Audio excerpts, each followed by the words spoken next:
In this video, I'm going to unpack a little bit more about what we mean when we say regression is a conditional expectation.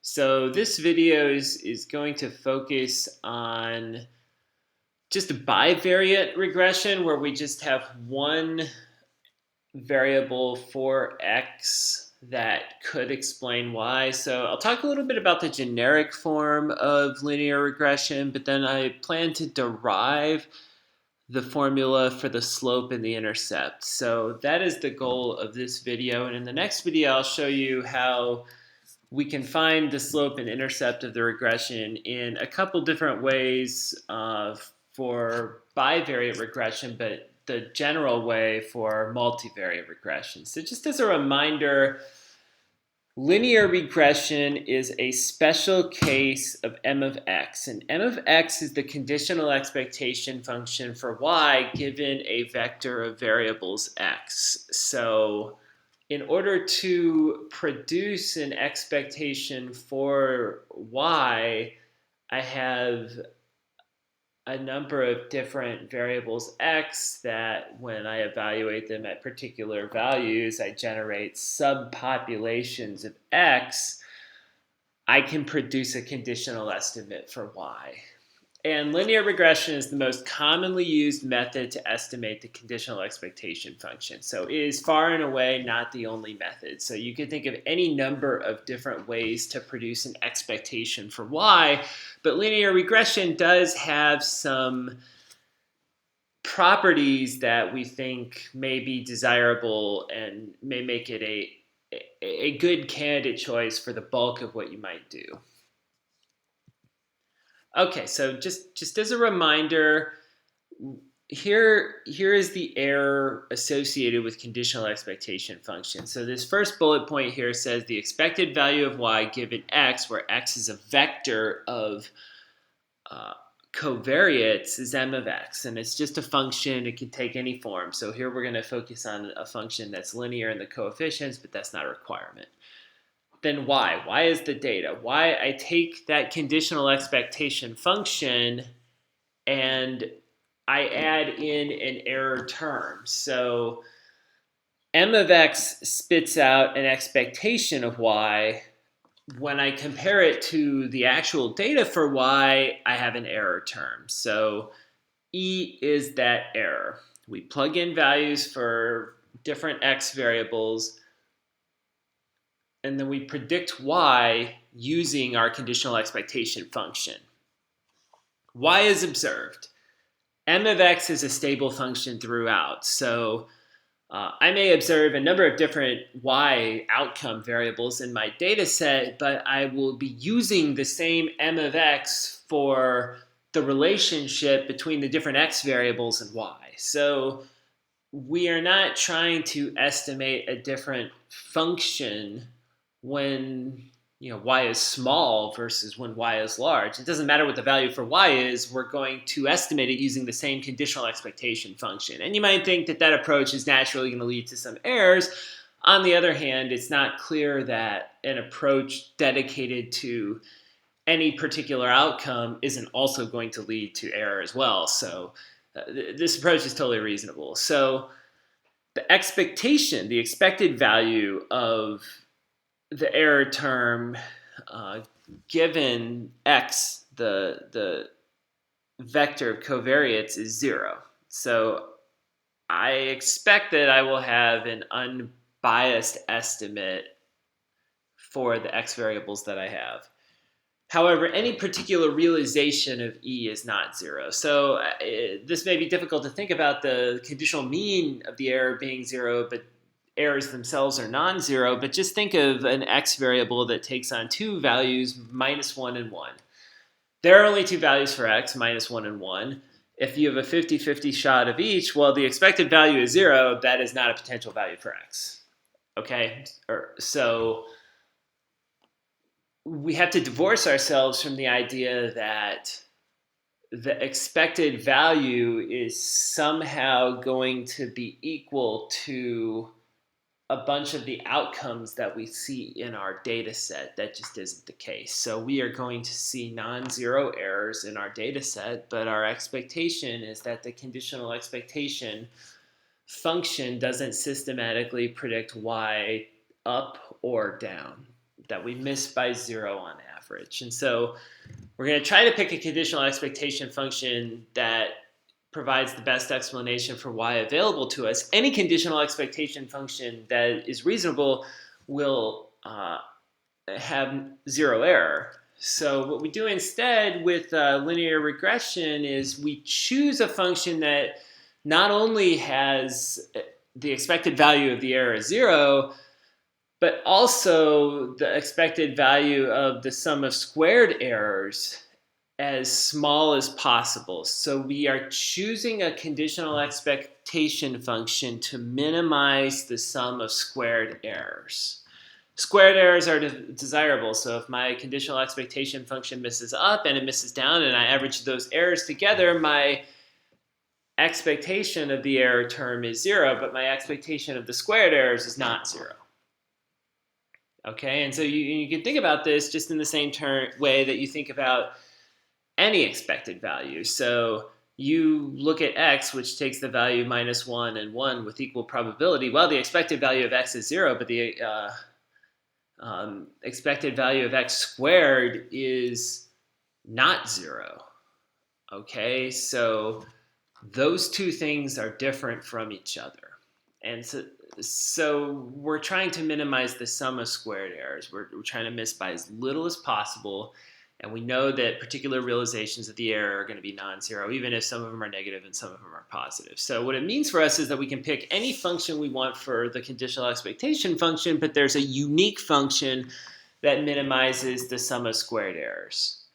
Okay, and what we're, as kind of a corollary to that, when we choose the conditional expectation function, we know that it's a linear regression. And as such, it's linear in the coefficients. What that means is that the slope of the line is a straight line. It isn't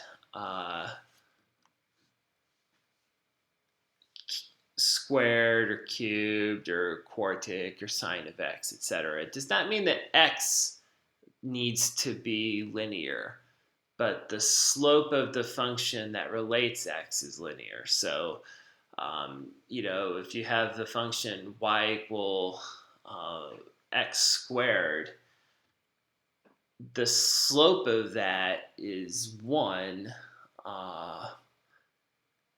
X varies. Okay.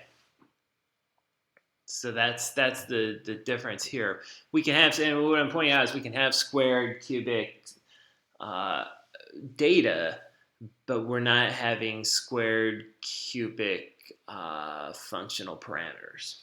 Okay, so a lot of technical detail, but what I want to get across with linear regression is that we're going to pick the slopes for each x variable as a group all at once. We're going to pick them all at once in order to minimize the sum of squared errors. So we're going to weigh each x in such a way that the conditional mean is as accurate as possible given what we know about x. And so we're going to do that by choosing the slopes. So the slopes are a choice variable. And so we have many options for estimating m of x, but we're going to choose a linear CEF as you see right here, conditional expectation function in red. So we're choosing beta 0, that's the intercept. Beta 1, that's the slope associated with the x variable x1. Beta 2, that's the slope associated with the x variable x2. These are hats. These are estimates of the relationship. So it's an estimated relationship between these x variables and y. Okay? And so I could denote the conditional mean of y given x as y hat. And so if you think of kind of a natural way of conceptualizing prediction in stats 1, it's data minus prediction, y minus y hat. So this red in here is the conditional expectation function that we're looking to find. Okay, we have access to the data on y and all the x variables. Once we choose these different slopes and plug in the values, we'll generate an error term.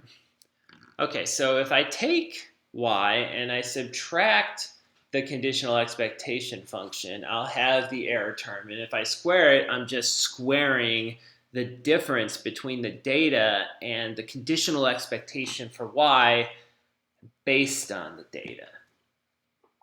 So this is what we mean by a squared error, is we're squaring the distance between our prediction from the conditional expectation function and the data itself. So, in the simplest possible case, you fit a line through some data and the data don't hit the line exactly, and we're squaring that distance between the points in the line. This is what's called an optimization problem. So I'm minimizing the value of a function. This squared error is a function. You can see that error is a function of the data and the x variables, and squared is an operator that we're attaching to that function. So I'm multiplying the errors together, multiplicative, in order to avoid this notion that when I add them all up, I get 0. So if I add up all the errors, in principle, I'll get 0 because the conditional mean is 0. However, the squared errors are not 0. So this is where you might have thought to use calculus if you took Math 1413. And this is where I'm going to show you just a little bit of calculus today. Now, I don't expect people to derive the least squares estimate, but I want us to be very clear about where the slope and the intercept come from. They come from a specific error criterion. We're squaring errors. And I am choosing these slopes to get the smallest squared error. So I take this squared residual function that you see here, and I differentiate with respect to all the parameters that I'm trying to figure out in the function. The beta 0, the beta 1, the beta 2, I set them equal to 0. So let's try it out. Let's try it out right here on this next slide. We're just going to deal with one variable, and you can see I have multiple hats on here. Just never get enough hats, apparently. But let's just say I have one variable for x. Okay, so y is a function of the intercept plus the slope. That's the conditional expectation function. What I don't explain with the conditional expectation function is the error. So suppose I have n observations, n rows in my data set. Then the sum of squared residuals is. So this is a sum. The squared residuals are these different terms, but I have the data for each observation in my data set. I subtract my intercept and I subtract the slope times the x value in that data set. So I go row by row and make this calculation, which is the difference between my data and the conditional expectation function. Then I square it because it's a squared residual. Okay, and so I add it all up for every observation in my data set. Well, what does that look like? Well, I could expand. So I take this term and multiply it by itself. That's what it means to square. Okay, so I have just expanded the squared term so we can see a little bit of what that looks like. Now I multiply across. So yi times yi is yi squared. Yi times beta 0, that's the intercept, is the beta 0, the intercept, times yi. Yi times beta 1 xi, which is negative, is negative beta 1 times yi times xi. Then I've taken care of the first term here. I multiplied it times every term on the right. Now I go to the next one. Minus beta 0 times minus beta 0 is negative negative plus beta 0 squared. Minus beta 0 times yi is minus beta 0 times yi. Minus beta 0 times beta 1 x1 is minus minus plus beta 0 times beta 1 xi. Then so I've taken care of the beta zeros. So I have 6 terms so far, and I'm going to have a total of 9. Then I have minus beta 1 times xi times yi over here. I multiply it also times beta 0. Negative negative is plus. I multiply it times beta 1. I have minus beta 1 squared times xi squared. So xi times xi is xi squared. Beta 1 times beta 1 is beta 1 squared. Okay, so this is the function that when we say we're going to optimize it, we're optimizing this specific function, which is now completely expanded and is as easy as possible to take a derivative. So oftentimes people will have you do something like use the chain rule here. I multiply directly out, so you're just literally going through and differentiating with respect to the individual terms. So let's do it first for beta 0. When I take the derivative of beta 0, I treat yi as a constant. So I just have a minus beta 0 here. Now this is sum of so I have a minus beta 0 here. Okay, then I have 2 beta 0. I'm sorry, let me backtrack. When I take the derivative of this function with respect to beta 0, first I treat this as a constant, so I have minus yi, and it's sum from I equal 1 to n. So there's 1 yi, but it's negative. Then I differentiate beta 0, so I have beta 0 squared. The derivative of that is 2 beta 0. It is n because I have a beta 0 for every observation in the data set. So I have n beta 0, 2n beta 0. Then I have another beta 0 yi, so I have minus yi. So far I have 1, 2, 3 terms with beta 0. 4, I have a beta 1 x1. 5, I have a beta 1 x1. So I have 2 beta 1 x1, minus 2 yi, and then 2n beta 0. The 2 comes from differentiating the squared function, taking the derivative. The n, because I have 1 for each observation, and I set it equal to 0.